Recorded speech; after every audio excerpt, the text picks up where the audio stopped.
Raison pour laquelle je vous dis que si vous voulez compter uniquement sur votre diplôme, dans les zones comme le Cameroun ou encore en zone francophone, vous êtes un homme mort.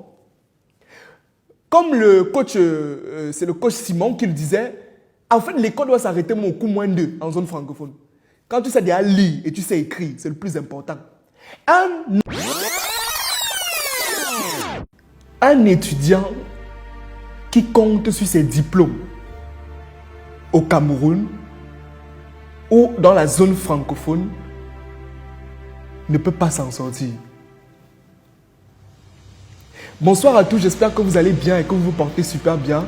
Bienvenue encore dans cette capsule vidéo qui sera assez choquante.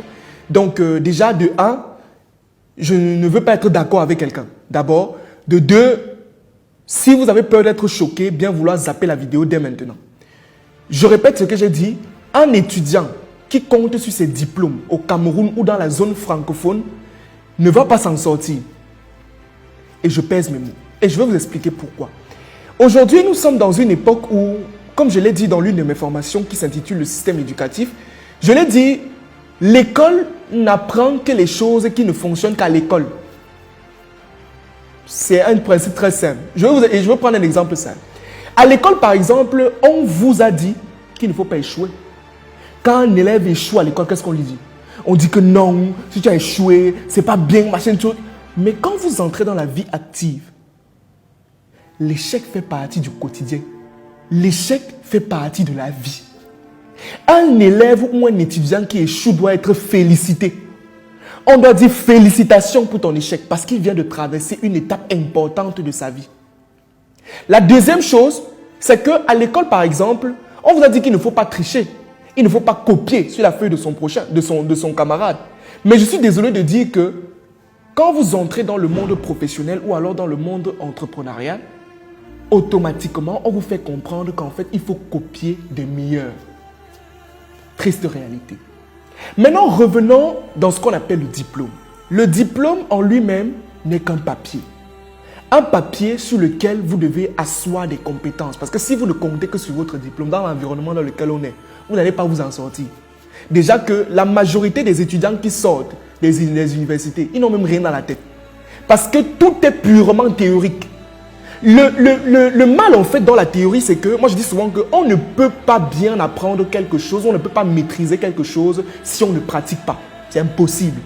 Vous aurez beau aller à l'école réciter, la comptabilité est l'ensemble des... Le journalisme c'est ceci. Mais si vous ne partez pas un jour pratiquer cette comptabilité ou ce journalisme-là, vous n'allez jamais être performant. Raison pour laquelle vous allez voir des masters 2, soi-disant, qui sortent de l'école. Mais on va demander, qu'est-ce que tu peux faire de manière opérationnelle? Il ne peut rien faire. Raison pour laquelle je vous dis que si vous voulez compter uniquement sur votre diplôme, dans les zones comme le Cameroun ou encore en zone francophone, vous êtes un homme mort. Comme le coach, c'est le coach Simon qui le disait, en fait l'école doit s'arrêter au coup moins 2 en zone francophone. Quand tu sais déjà lire et tu sais écrire, c'est le plus important.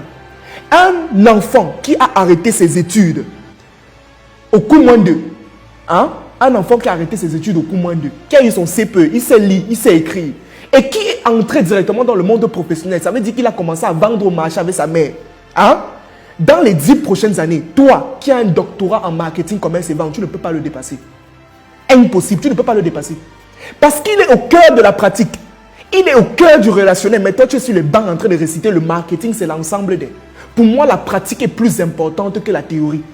La théorie a une place. Mais vous allez remarquer que la majorité des hommes d'affaires milliardaires ont appris en autodidacte.